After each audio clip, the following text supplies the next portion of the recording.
Hello नमस्कार दोस्तों। आज के इस वीडियो में हम एसएससी सीएचएसएल 10 अगस्त 2023 के शिफ्ट 4 के मैथ्स के क्वेश्चन सोल्व करेंगे और ये आज आपका प्रैक्टिस सेट 28 है। और इसके अलावा ये 10 अगस्त 2023 के जितने भी ये 4 शिफ्ट के एग्ज़ाम हुए थे उन चारों शिफ्ट के सॉल्यूशन पीडीएफ जो है टेलीग्राम चैनल पर आज एक साथ अपलोड कर दी जाएगी, तो वहाँ से आप पीडीएफ डाउनलोड करके अपना रिवीजन जो है वो कर सकते हैं। ठीक है, तो चलिए फटाफट से क्वेश्चन नंबर फर्स्ट से शुरू करते हैं।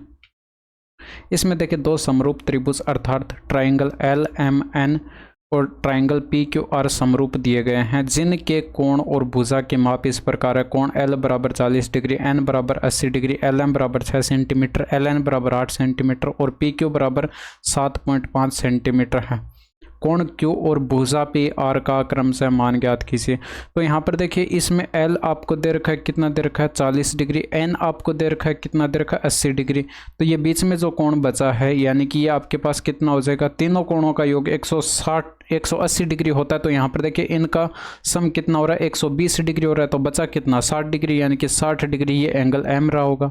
इसमें देखिए एंगल एम जो है ये बीच में है और इसमें ये एंगल क्यू जो है ये बीच में है, यानी कि ये संगत कोण होंगे और संगत कोण आपस में बराबर होंगे। कारण ये दोनों ट्रायंगल जो है समरूप दे रखे हैं हमें, इसलिए जो है ये दोनों कोण आपस में बराबर हो जाए। तो कोण क्यू कितना है 60 डिग्री, तो कोण क्यू 60 डिग्री है, तो 60 डिग्री आपको दो ऑप्शन में दिखाई पड़ रहा है। ये दो ऑप्शन हटा दीजिए और इसके अलावा यहाँ पर देखिए एल एम बराबर 6 सेंटीमीटर, एल एन बराबर 8 सेंटीमीटर दे रखा है और पी क्यू 7.5 सेंटीमीटर दे रखा है। तो आप यहाँ पर देखिए ये आपके पास एल एम जो है यहाँ पर इस पोजीशन पर है और इसमें इस पोजीशन पर यहाँ पर पी क्यू है, यानी कि एल एम की संगत भुजा क्या है पी क्यू है। तो एल एम का पी क्यू के साथ रेशियो और इसके अलावा यहाँ पर एल एन भुजा जो है यहाँ पर देखिए ये इस पोजीशन पर और इसमें इस पोजीशन पर पी और आर है, यानी कि एल एन की संगत भुजा जो है वो क्या है पी आर है। तो एल एन का पी आर के साथ रेशियो आपस में बराबर होगा।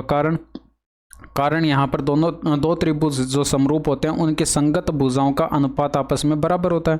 तो यहाँ पर ये आप वैल्यू पुट कर दीजिए, यानी कि 6 अपॉन ये हो जाएगा 7.5 और इक्वल टू ये 8 दे रखा है और बटे में ये पी आर आपको कैलकुलेट करना है। तो यहाँ पर पॉइंट हटाएंगे, ऊपर 0 चला जाएगा, 15 चौके 60 हो जाएगा, 15 पंचे 75 हो जाएगा, 4 दूनी का 8 हो जाएगा, ये एक बचा, तिरछा गुणा कराएंगे तो पी आर बराबर कितना आ जाएगा 10 सेंटीमीटर और 10 सेंटीमीटर एक ऑप्शन में दिखाई पड़ रहा, आंसर टिक कर दीजिए। इसमें देखिए एक पुस्तक विक्रेता 13 पुस्तकें खरीदने पर 7 पुस्तकें मुफ्त में देता है, ग्राहक को दी गई छूट प्रतिशत ज्ञात कीजिए। तो टोटल कितनी पुस्तक हो गई 7 और ये 13, यानी कि 20 पुस्तक हो गई। 20 में से 7 मुफ्त थी और गुणा कर देते हैं 100 से, 20 पंचे 100, 7 पंचे 35% आपके पास करेक्ट आंसर हो जाएगा। नेक्स्ट देखिए, जब p को प्रत्येक संख्या में से घटाया जाता है तो इस क्रम में इस प्रकार प्राप्त संख्या समान अनुपात में होती है। 3p-6 और 9p-4 के बीच का मध्य समानुपाती क्या होगा ये कैलकुलेट करके बताना। तो यहाँ पर देखिए अगर आप इसमें से घटाएंगे 8 में से p और 6 में से भी क्या करना है p माइनस करना है, 2 में से भी p माइनस करना है और 9 में से भी माइनस p करना है। तो ये जो संख्याएं प्राप्त होंगी वो क्या होंगी समान अनुपात में होंगी, यानी कि इनका आपस में रेशियो और इनका आपस में रेशियो क्या होगा बराबर होगा। तो लिख लेते हैं 8 माइनस पी का 6 माइनस पी के साथ रेशियो और इधर 2 माइनस पी का 9 माइनस पी के साथ रेशियो आपस में क्या होगा बराबर होगा। तो कॉम्पोनेंटो डिविडेंडो लगा देते हैं, यानी कि ये आपके पास होता है यहाँ पर a अपॉन बी अगर हो बराबर c अपॉन डी के, तो यहाँ पर a माइनस का b करते हैं अपॉन a प्लस का b करते हैं और ये बराबर c माइनस का d करते हैं अपॉन c प्लस का d करते हैं। ये कॉम्पोनेंटो डिविडेंडो सभी को पता होगा, यहाँ पर अप्लाई कर देते हैं। ऊपर माइनस करेंगे तो ये 2 का डिफरेंस p से p कट जाना है और यहाँ पर 8 6 14 प्लस करेंगे तो ये 14 और ये माइनस का 2p हो जाएगा। ऊपर माइनस करेंगे तो माइनस का 7 का डिफरेंस p से p कट जाना है और यहाँ पर बट्टे में 11 और ये माइनस के अंदर 2p हो जाएगा। तिरछा गुणा करा देते हैं तो ये 22 और माइनस का हो जाएगा यहाँ पर ये 4p, माइनस का हो जाएगा 4p और ये बराबर 14 7 98, ये माइनस का हो जाएगा 98 और ये प्लस का हो जाएगा 7 दूनी का 14p। एक साइड करेंगे तो ये 18p एक साइड आएगा और ये बराबर में ये आप ऐड कर देंगे 22 इसमें 98 में, तो ये हो जाएगा 120, यानी कि p बराबर कितना आ जाएगा 120/8 आ जाएगा। अब 6 से ये कट रहा है, ये सॉरी 18 है तो 6 से ये कट रहा है, यानी कि ये 20 हो जाएगा और ये आपके पास 3 हो जाएगा/3। ये आपके पास p की वैल्यू आ चुकी है और आपको ये संख्या कि कौन कौन सी दे रखी थी, 3 ये 3p-6 दे रखा था और यहाँ पर जो है 9p-4 दे रखा था। तो यहाँ पर ये p की वैल्यू पुट कर दीजिए, यानी कि 20-6 करेंगे ये 14 हो जाएगा, और यहाँ पर ये हो जाएगा 3 त्रिका 9 और 20 या 60 और -4 करेंगे ये 56। इन दोनों का आप क्या करेंगे, यहाँ पर मध्य समानुपाती कैलकुलेट करेंगे। तो फॉर्मूला होता है √AB, यानी कि √ के अंदर 14 इंटू में 56 कर देंगे, और 56 को आप लिख सकते हैं 14 इंटू में 4 लिख सकते हैं। तो देखिए 14 इंटू में 14 यानी कि 14 बाहर आ जाएगा, और ये 4 का वर्गमूल करेंगे तो ये 2 हो जाएगा, यानी कि 28 जो है ये आपके पास करेक्ट आंसर हो जाएगा। नेक्स्ट देखिए, क्रम से 2.4 सेंटीमीटर और 4 सेंटीमीटर त्रिज्या वाले दो वृत्तों की एक उभयनिष्ठ स्पर्श रेखा है। दोनों वृत्तों के केंद्रों के बीच की दूरी 6.5 सेंटीमीटर है। यदि उभयनिष्ठ स्पर्श रेखा केंद्रों को मिलाने वाली रेखा को प्रतिच्छेद नहीं करती है तो वृत्तों की उभयनिष्ठ स्पर्श रेखा की लंबाई ज्ञात कीजिए। यानी कि दो सर्किल इस तरह से ये बनेंगे। अब ये एक दूसरे को स्पर्श नहीं करेंगे। स्पर्श क्यों नहीं करेंगे, यहाँ पर देखिए त्रिज्याओं का योग करिए 6.4 बनेगा, और यहाँ पर केंद्रों के बीच की डिस्टेंस 6.5 सेंटीमीटर दे रखी है, जो कि केंद्रों के योग से, ये त्रिज्याओं के योग से ज़्यादा है। तो इस केस में ये दोनों वृत्त जो है एक दूसरे को स्पर्श नहीं करेंगे, और स्पर्श रेखा उभयनिष्ठ स्पर्श रेखा इस तरह से बनेगी, क्योंकि ये केंद्रों को मिलाने वाली रेखा को यहाँ पर काटते नहीं है। और इसका फॉर्मूला बता रखा है इसकी लंबाई का मैंने, तो यहाँ पर इसकी लंबाई का फॉर्मूला होता है √ के अंदर टी का स्क्वायर और माइनस कर देते हैं त्रिज्याओं का डिफरेंस का स्क्वायर। ठीक है, तो यहाँ पर देखिए ये आपके पास केंद्रों के बीच की दूरी d हो जाएगी, ये r1 और ये r2 मान लीजिए। तो वैल्यू पुट कर दीजिए इसके अंदर, आंसर आपके पास आ जाएगा। यानी कि d की वैल्यू अगर हम यहाँ पर रखें तो 6.5 का होल स्क्वायर हो जाएगा, माइनस त्रिज्याओं का डिफरेंस देखिए यहाँ पर ये 1.6 का डिफरेंस होगा, यानी कि 1.6 का हम स्क्वायर कर देंगे। और यहाँ पर जो है √ के अंदर a² - b² का फॉर्मूला लगा दीजिए। एक बार करेंगे माइनस तो ये 5.9 और 4.9 बचेगा। ठीक है, और ये आपके पास यहाँ पर ये गुणा में आ जाएगा। एक बार इनको प्लस कर देंगे तो ये 7.5 और ये 8.1 हो जाएगा। ठीक है, और यहाँ पर देखिए पॉइंट हटाएंगे तो बट्टे में क्या आएगा, 10 इंटू में 10 आएगा, यानी कि 100 हो जाएगा। 100 का वर्गमूल कितना हो जाएगा, 10 हो जाएगा, बट्टे में 10। ऊपर ये देखिए 7 इंटू में 9 यानी कि 63 आएगा, बराबर 6.3 जो है ये करेक्ट आंसर आ जाएगा। इसमें देखिए 140 मीटर की एक दौड़ में पंकज 5/2 मीटर प्रति सेकंड की चाल से दौड़ता है। वह अरुण को 20 मीटर की बढ़त देता है और फिर भी उसे 4 सेकंड से हरा देता है। अरुण की चाल क्या होगी, तो यहाँ पर मान लीजिए एक पॉइंट है। ठीक है, और यहाँ पर मान लीजिए एक पॉइंट ये है। इन दोनों के बीच की डिस्टेंस मान लीजिए 140 सेंटीमीटर, जो कि आपको क्वेश्चन में दे रखी है। ठीक है, और यहाँ पर जो है अरुण को बढ़त दी गई है कितने की, 20 मीटर की। तो यानी कि 20 मीटर आगे से दौड़ना शुरू किया होगा अरुण। तो इसने रेस कितने की दौड़ी होगी, 140 - 20 कर दीजिए, यानी कि 120 मीटर की रेस इसने दौड़ी होगी।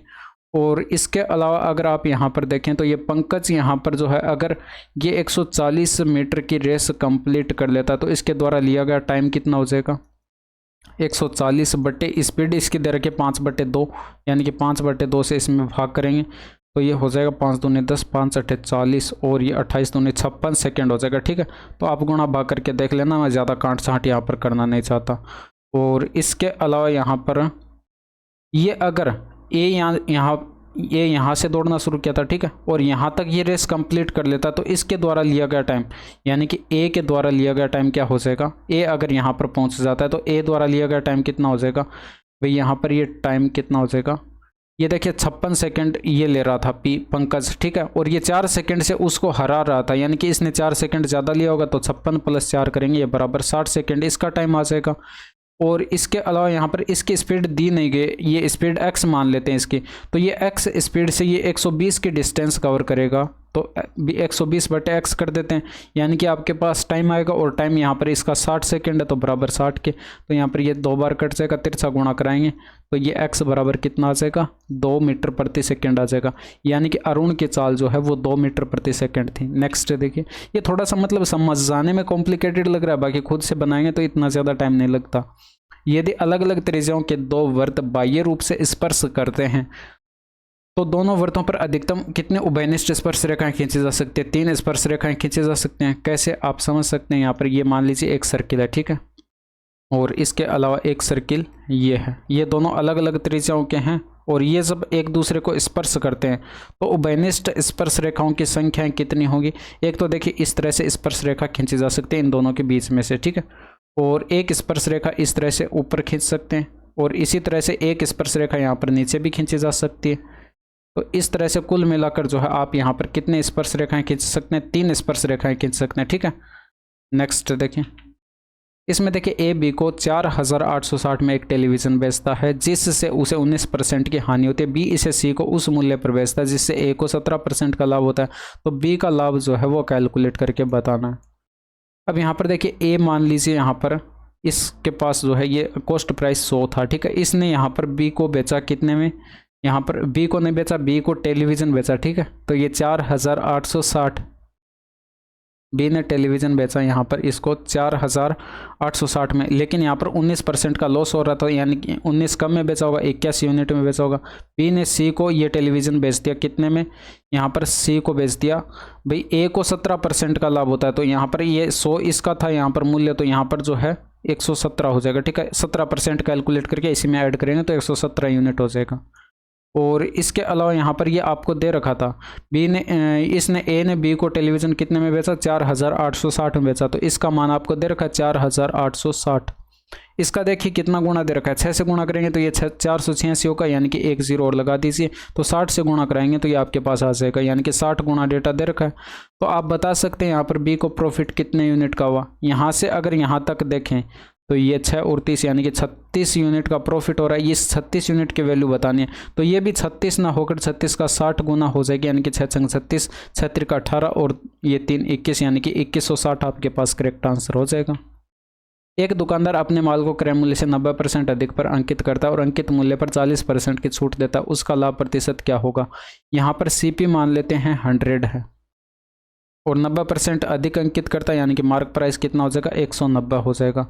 तो विक्रय मूल्य कितना हो जाएगा, सेलिंग प्राइस। देखिए 40% की छूट दी जा रही है, 40% की छूट दी जा रही है, तो 60% विक्रय मूल्य रहा होगा, यानी कि अगर 190 मार्क प्राइस 190 का 60% कैलकुलेट कर लें तो 19 6 114 हो जाएगा, यानी कि यहाँ पर देख सकते हैं आप कितने का प्रॉफिट हो रहा है, 14 यूनिट का प्रॉफिट हो रहा है। कितने पर, 100 पर, तो परसेंट भी 14 ही परसेंट हो जाएगा, ठीक है। इस तरह से आप कैलकुलेट करके नहीं देखेंगे, समझाने के लिए मैं ये बता रहा हूँ। 14 का प्रॉफिट 100 पर होता है और गुणा कर देंगे 100 से, तो 14% ही आपके पास करेक्ट आंसर आएगा, ठीक है। नेक्स्ट देखिए, सभी वर्षों में मिलाकर इंग्लैंड से भाग लेने वाली महिला एथलीटों की औसत संख्या और सभी वर्षों में मिलाकर फ्रांस से भाग लेने वाली महिला एथलीटों की औसत संख्या का अनुपात क्या है। इंग्लिश वाले यहाँ से पढ़ सकते हैं वीडियो को पॉज करके। इसमें देखिए यहाँ पर इंग्लैंड का अगर देखेंगे, इंग्लैंड के अंदर महिला एथलीटों की संख्या, तो यहाँ पर टोटल कर लीजिए, ये 0 और 10 और ये 8, 18 का 8 हासिल 1 आएगी और ये 7 4 11 और 1 12 हो जाएगा। इसको 4 से डिवाइड करेंगे क्योंकि 4 वर्षों का ये डेटा है। अब यहाँ पर भाग आपको नहीं करना है, क्यों नहीं करना वो मैं आगे बताऊंगा, ठीक है। फ्रांस में देखेंगे महिला एथलीटों की संख्या, तो यहाँ पर कितनी है, 0 हो जाएगी और ये 8 8 16 हो जाएगा, हासिल आएगी 1 और ये हो जाएगा 7 1 8 2 10 और 1 11 और इसको भी 4 से डिवाइड करेंगे। यहाँ पर देखिए अनुपात पूछा गया, जब आप इनका रेशियो कैलकुलेट करेंगे ये 4 से 4 कट जाएगा, इसीलिए मैं बोल रहा था 4 से भाग नहीं करना है।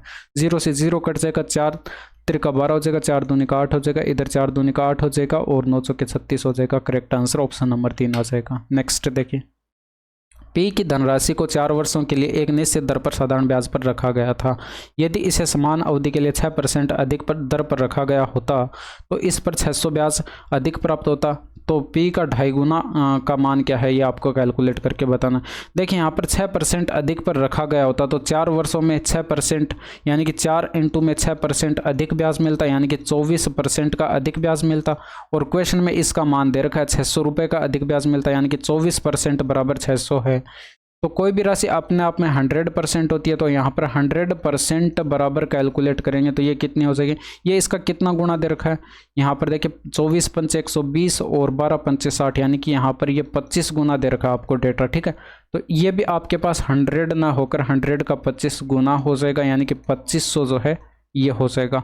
2500 ये आपके पास वो राशि आ चुकी है, इसका 2.5 गुना आपको कैलकुलेट करके बताना था। तो 2500 का जब आप यहाँ पर 2.5 गुना कैलकुलेट करेंगे तो ये आपके पास कितना हो जाएगा, ये देखिए आपको सीधे सीधे दिखाई पड़ रहा है 625 होगा और आगे एक 0 आ जाएगा। भाई यहाँ पर पॉइंट हटाएंगे तो बट्टे में 10 आएगा, एक 0 से एक 0 कट जाएगा, 25 इंटू 25 625 और एक 0 लगा दीजिए। तो इस तरह से आप इसको कैलकुलेट कर सकते हैं। इसमें देखिए ये आपको दे रखा है और इसका मान कैलकुलेट करके बताना। अगर आप यहाँ पर पहचान रहे हैं तो ये लिखा हुआ a का स्क्वायर प्लस 5b का स्क्वायर, अब ये देखिए ए प्लस बी बराबर आपको दे रखा है और ए स्क्वायर प्लस बी स्क्वायर बराबर आपसे पूछ रखा है। तो यहाँ पर ए प्लस का 5b यानी कि ए प्लस बी का होल स्क्वायर माइनस 2ab करेंगे, यानी कि माइनस के अंदर 2 इंटू में a और b की जगह यहाँ पर 5b है, तो ये 5b हो जाएगा।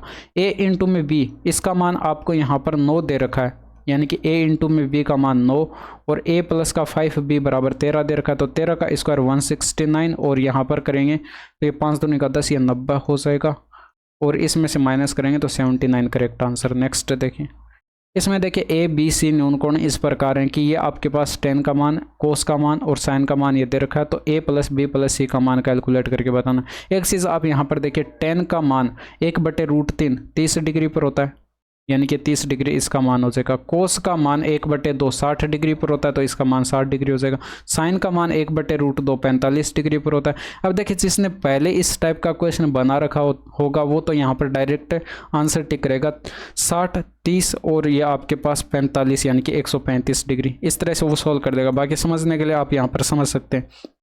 ये 3 समीकरणें आपके पास प्राप्त हुई हैं, ए प्लस बी माइनस का सी बराबर 30 डिग्री और b प्लस का c माइनस का a बराबर 60 डिग्री और c प्लस का a माइनस का b बराबर 45 डिग्री। इन तीनों इक्वेशन को क्या कर लीजिए, जोड़ लीजिए। जब आप इन तीनों इक्वेशन को जोड़ेंगे तो यहाँ पर देखिए 2a आएगा, 2b आएगा और 2c आएगा।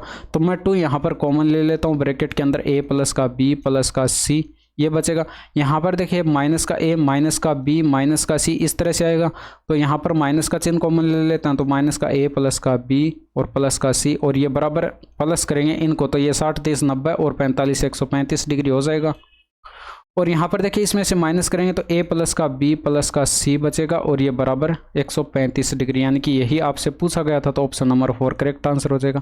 अब देखिए इसको आप इस तरह से समझ सकते हैं, यहाँ पर इस ब्रैकेट को आप मान लीजिए यहाँ पर ये आम है, ठीक है, ये आपके पास आम है, इस ब्रैकेट की जगह आप सोच लीजिए ऐसे आम है, ठीक है। तो यहाँ पर कितने आम हो गए, 2 आम हो गए और ये भी आम हो जाएगा, ये वाली ब्रैकेट, ठीक है। तो 2 आम में से जब एक आम घटाएंगे तो एक आम ही तो बचेगा, यानी कि एक ही तो मैंगो बचेगा।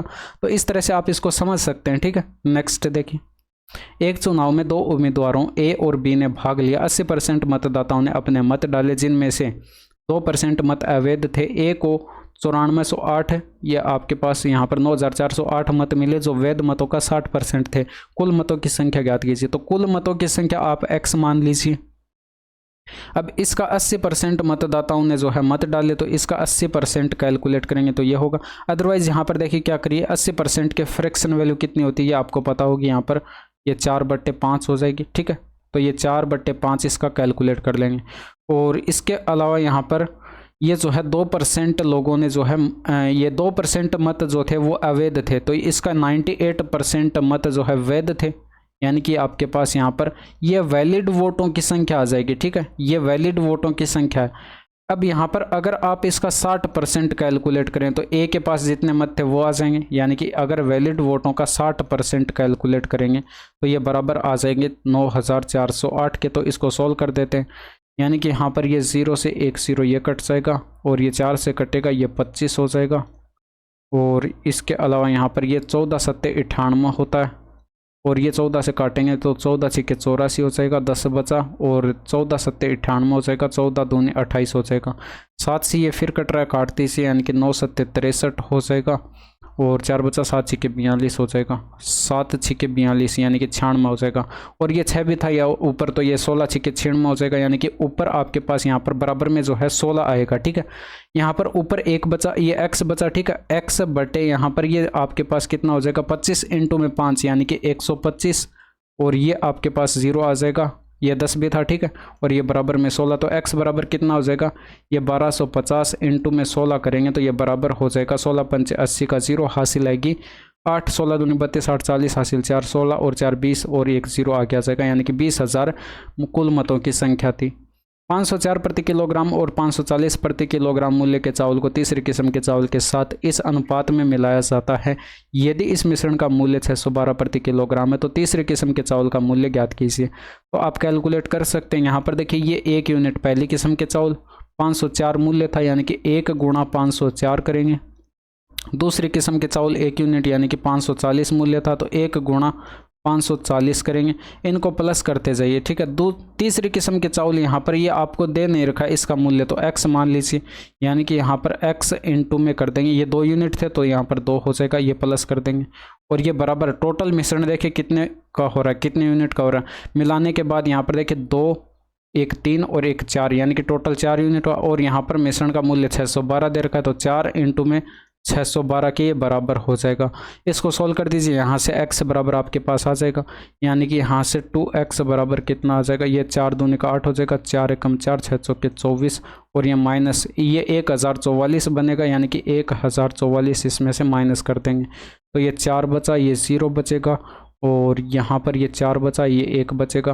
तो यहाँ पर 2x बराबर आपके पास आ चुका है, तो x बराबर कितना हो जाएगा, 1404 का आधा 702 आपके पास करेक्ट आंसर हो जाएगा। नेक्स्ट देखिए, एक इमारत के एक अर्धगोलाकार गुंबद को पेंट करना है। यदि गुंबद के आधार की परिधि 154 सेंटीमीटर है और यदि पेंट करने की लागत 4 रुपये प्रति 100 सेंटीमीटर स्क्वायर है तो इसे पेंट करने की लागत ज्ञात कीजिए।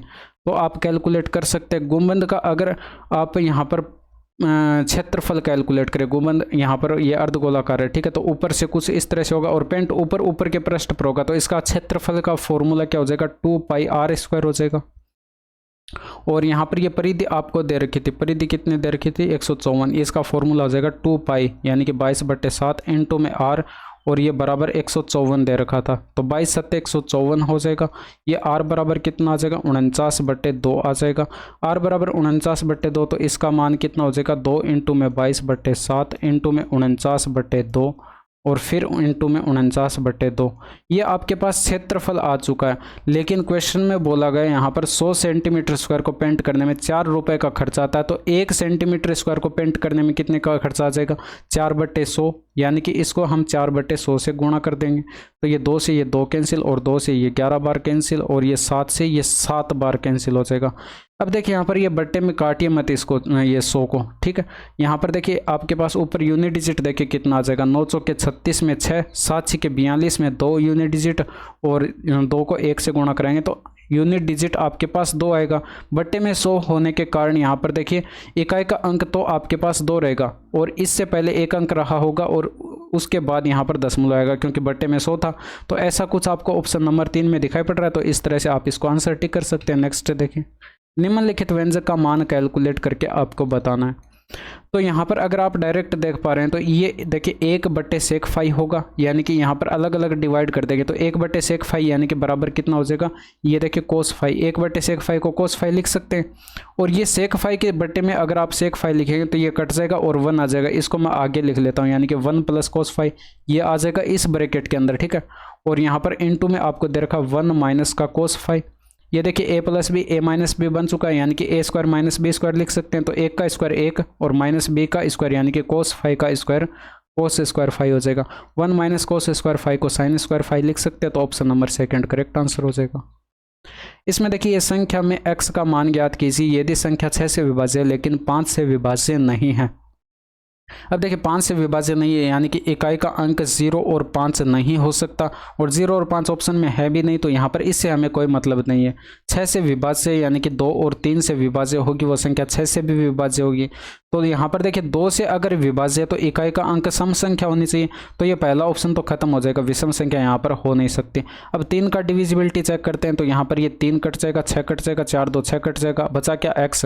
ये x यहाँ पर 3 से डिविजिबल होना चाहिए, इसके लिए x बराबर क्या होना चाहिए, ऑप्शन से चेक कर लेते हैं। 8 नहीं हो सकता, 4 नहीं हो सकता, तो बचा ऑप्शन 6, यानी कि 6 अगर x की जगह रखेंगे तो ये 3 से डिविजिबल हो जाएगी ये संख्या, ठीक है। और इसके अलावा यहाँ पर पॉसिबल वैल्यू की अगर बात करें तो यहाँ पर ये 3 हो जाएगा और इसमें 3 ऐड करेंगे तो ये 6 और इसमें 3 ऐड करेंगे तो 9, इसमें 3 ऐड करेंगे तो 12 नहीं हो सकता, क्योंकि यहाँ पर x एक सिंगल डिजिट वैल्यू है और 12 एक क्या है, डबल डिजिट वैल्यू है, ठीक है। तो इस तरह से आप इसको समझ सकते हैं, तो 6 जो है ये आपके पास करेक्ट आंसर हो जाएगा। नेक्स्ट देखें, इसमें देखिए यदि यहाँ पर ये आपके पास दे रखा है तो इसका मान कैलकुलेट करके बताना है। तो यहाँ पर देखिए इसको इधर भेज देते हैं, यानी कि 5a प्लस का 4/a बराबर कितना आ जाएगा, 15 आ जाएगा। तो इसका मान कैलकुलेट करके बताना। अगर आप इसे पहचान पा रहे हैं तो ये आपके पास लिखा हो 5a का होल स्क्वायर प्लस 4/a का होल स्क्वायर, यानी कि a + b बराबर दे रखा हो और a² + b² बराबर कैलकुलेट करना हो तो आप कैलकुलेट कर सकते हैं। अभी अभी कैलकुलेट करके आए, यानी कि a + b का होल स्क्वायर यानी कि 5a प्लस 4/a का होल स्क्वायर माइनस 2ab यानी कि 2 इंटू में a की जगह है 5a और इंटू में b की जगह है 4/a। a से a कट जाएगा और यहाँ पर वैल्यू पुट करेंगे। ये आपको इसका मान दे रखा है, यहाँ पर देखिए 15 दे रखा है, तो 15 का स्क्वायर करेंगे 225 होगा। इसमें से माइनस कर देंगे, यहाँ पर देखिए आपके पास हो जाएगा 520 इंटू में 2 यानी कि 40 इसमें से माइनस करेंगे 185 करेक्ट आंसर। नेक्स्ट देखिए, इसमें देखिए वर्ष 2022 में दूसरे स्थान पर सबसे अधिक रन किनके हैं, तो इंग्लिश वाले यहाँ से पढ़ सकते हैं who is the second highest score in the year 2022। ठीक है, तो यहाँ पर सेकंड हाईएस्ट स्कोर आपको देखना है। ठीक है, स्कोरर देखना है। ठीक है, तो यहाँ पर आप अगर देखेंगे तो ए का ये 1356। ठीक है, ये आप यहाँ पर ज़्यादा वाला देखिए, सबसे ज़्यादा आपके पास ये 1380 दिखाई पड़ रहा है। ठीक है, तो फर्स्ट नंबर पर ये रहेगा और सेकंड नंबर पर ये देखिए 1365 भी है यहाँ पर, तो सेकंड नंबर पर आपको ये 1365 दिखाई पड़ रहा है, ये दूसरे स्थान पर। तो सेकंड स्कोरर आपको बताना था, यानी कि आपके पास एच जो है ये करेक्ट आंसर हो जाएगा। नेक्स्ट देखिए, इसमें देखिए दिए गए व्यंजक को सरल करके बताना है कि इसका मान क्या होगा। तो यहाँ पर क्या कर सकते हैं, x³ माइनस वाई क्यूब का फॉर्मूला लगाएंगे तो x माइनस का y लिख सकते हैं और इंटू में x स्क्वायर प्लस का xy और प्लस का y स्क्वायर, ये मैंने फॉर्मूला लगाया a³ माइनस b³ का। ठीक है, और इंटू में x प्लस का y दे रखा है और बटे में ये जो है ये लिखा हुआ है x स्क्वायर प्लस xy और प्लस का y स्क्वायर। तो आप यहाँ पर देख सकते हैं ये वाली ब्रैकेट इस ब्रैकेट से कट जाएगी, तो बचा क्या x माइनस वाई इंटू में x प्लस वाई, इसको हम क्या लिख सकते हैं x square minus y square लिख सकते हैं, ऑप्शन नंबर 3। नेक्स्ट देखिए, टीम ए द्वारा 7वें ओवर में बनाए गए रन उनके द्वारा 8वें ओवर में बनाए गए रनों से 5 अधिक थे, लेकिन उनके द्वारा 9वें ओवर में बनाए गए रनों से 6 कम थे। यदि मैच के पहले 9 ओवर में टीम ए द्वारा प्रति ओवर बनाए गए औसत रन 9 थे, तो टीम ने 8वें ओवर में कितने रन बनाए। यहाँ पर एक चीज़ देखिए, यहाँ पर 7वें ओवर में यानी कि O7 7वें ओवर में अगर x रन मान ले और ये ओवर 8 यानी कि इसमें देखिए 8वें ओवर में बनाए गए रनों से 5 अधिक थे, तो यहाँ पर 8वें ओवर में 5 कम रहे होंगे 7वें ओवर से, तभी यहाँ पर ये 5 अधिक होंगे। इसी तरह से O9 यानी कि 9वें ओवर में बनाए गए रनों से 6 कम थे, यानी कि इसमें 6 कम ये 6 अधिक रहे होंगे। ठीक है, तो x प्लस का 6 यानी कि 7वें ओवर से 6 अधिक रहे होंगे। ठीक है, तो उल्टा कर दिया मैंने यहाँ पर, बस और कुछ नहीं किया। यहाँ पर ये आपके पास 7वें 8वें और 9वें ओवर में बनाए गए रन आपके पास आ चुके हैं, और बाकी यहाँ पर देखिए ये over 1 over 2 over 3 over 4 over 5 और ओवर 6 तक वैल्यू आपको दे रखी है। यहाँ पर ये ग्राफ में आपको दिखाई नहीं पड़ रहा होगा, मैं यहाँ पर लिख देता हूँ, ये 4 के बराबर है और ये 14 और 16 के बीच में यानी कि 15 है, और ये आपके पास यहाँ पर 8 है, और ये आपके पास 6 और 8 के बीच में 7 है, और ये जो है ये 10 है, और ये जो है ये आपके पास यहाँ पर 3 के बराबर है। ठीक है, तो यहाँ पर टोटल करेंगे आप, यहाँ पर ओवर फर्स्ट से लेकर ओवर 9 तक आप यहाँ पर टोटल करेंगे तो कितना हो जाएगा, ये 19 और 8 हो जाएगा 27, 7 34, 34 और 10 44 और 3 ये 47 हो जाएगा। ठीक है, और प्लस में यहाँ पर देखिए x ऐड करेंगे इनको, तो x प्लस x यानी कि 3 बार x आ जाएगा, और यहाँ पर जो है माइनस का 5 और ये प्लस का 6 भी ऐड कर देंगे। ठीक है, और ये बराबर टोटल रन आ जाएंगे, और टोटल रन होंगे कितने, यहाँ पर देखिए एक ओवर में बनाए गए रनों की संख्या कितनी थी, 9 थी, तो 9 ओवर में बनाए गए रनों की ये औसत रन थे। ठीक है, 9, तो 9 ओवर में बनाए गए रन कितने हो जाएंगे, 9 इंटू में 9 यानी कि 81 बराबर 81 हो जाएगा। इसको सोल्व कर देते हैं, यानी कि यहाँ से 3x बराबर कितना आ जाएगा, ये देखिए 5 घटाएंगे 47 में से 42 और 6 48 इधर इसमें से माइनस कर देंगे, तो 11 में से 8 जाएगा 3 बचा, और यहाँ पर जो है 7 में से 4 जाएगा 3 बचा, x बराबर कितना आ जाएगा 11। तो यहाँ पर 8वें ओवर में बनाए गए रन आप बता सकते हैं, यानी कि 11 माइनस का करना है 5 यानी कि 6 जो है ये 8वें ओवर में बनाए गए रन आपके पास आ जाएंगे। नेक्स्ट देखिए, बाकी इंग्लिश वाले यहाँ से इसको वीडियो को पॉज करके पढ़ के समझ सकते हैं। ठीक है, नेक्स्ट देखिए, इसमें देखें निम्नलिखित व्यंजक का मान ज्ञात कीजिए। तो ये भी सिंपल सा क्वेश्चन है, यहाँ पर आपको ये tan स्क्वायर थीटा दिखाई पड़ रहा है। ठीक है, tan स्क्वायर a लिखा हुआ है, तो यहाँ पर इसकी जगह आप क्या लिख सकते हैं, sin स्क्वायर a बटे में cos स्क्वायर a, और जैसे ही आप इसकी जगह ये लिखेंगे तो कोस स्क्वायर ये जो बट्टे में है ये इससे कट जाएगा, बचा क्या है यहाँ पर, ये इसकी जगह तो हमने ये लिख ही दिया था, ठीक है, तो ये भी हट जाएगा और यहाँ पर साइन स्क्वायर ये बचा और प्लस में कोस स्क्वायर है, इसका मान 1 हो जाएगा, यानी कि बराबर कितना हो जाएगा 2 × में 1 यानी कि बराबर 2 जो है ये आपके पास करेक्ट आंसर हो जाएगा, ऑप्शन नंबर फर्स्ट। नेक्स्ट देखिए, ए किसी काम को अकेले 24 दिनों में और बी उसी काम को अकेले 30 दिनों में पूरा कर सकता है, वे साथ मिलकर 11 दिनों तक काम करते हैं, तो काम का कितना प्रतिशत शेष रह गया। तो यहाँ पर आप बता सकते हैं ए यहाँ पर दे रखा है 24 दिन में काम कर सकता है और बी जो है ये यहाँ पर दे रखा है 30 दिनों में काम कर सकता है। तो दोनों का एलसीएम आपको 120 दिखाई पड़ रहा है, 24 पंचे 120 हो जाएगा और इसका 4 गुना 120 हो जाएगा, तो ये इनकी एफिशिएंसी आ जाएंगे।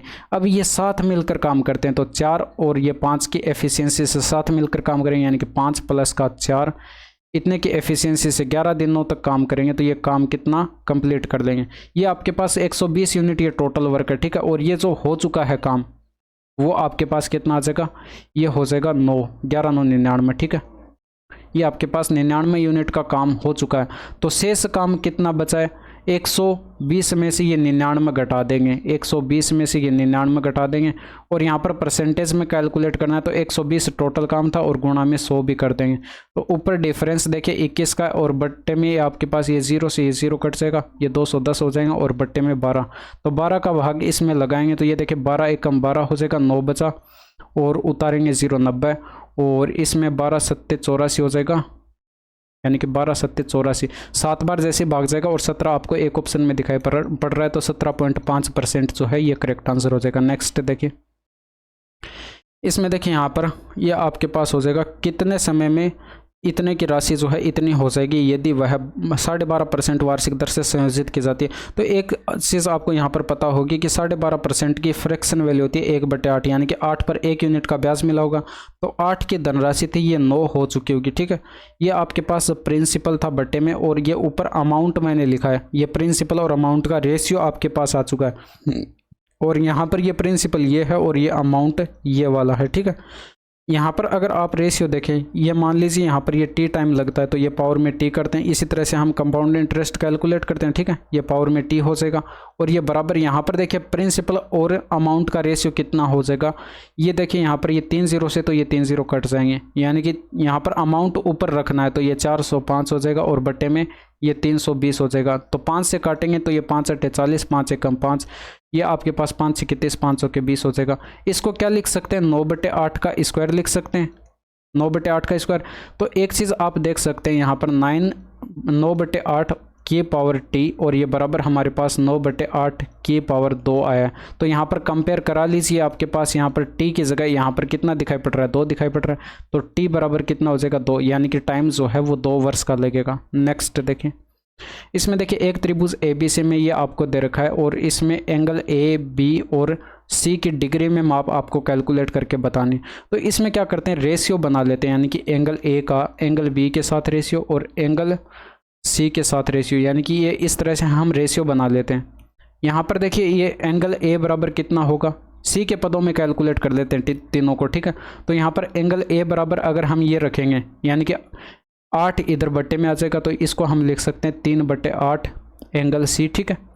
और यहाँ पर एंगल B की जगह अगर C के पदों में कैलकुलेट करें तो ये वाले दोनों आपस में बराबर कर लेते हैं, तो यहाँ पर देखिए 6 इधर बट्टे में आ जाएगा, एंगल B बराबर 3/6 यानी कि 1/2 और इंटू में एंगल C आ जाएगा और ये एंगल C की जगह एंगल C रहने देते हैं, ठीक है। एंगल C के पदों में कैलकुलेट करना था, ये एंगल C से एंगल C कट जाएगा। यहाँ पर पूरे अनुपात को हम क्या करते हैं 8 से गुणा करा लेते हैं ताकि ये जो है अब बट्टे से 8 हट जाए, ठीक है। तो इसको अगर हम 8 से गुणा कराते हैं तो ये हो जाएगा 3 अनुपात ये 4 हो जाएगा क्योंकि बट्टे में 2 है और यहाँ पर 1 यूनिट बचा था, यानी कि 8 एकम 8 हो जाएगा।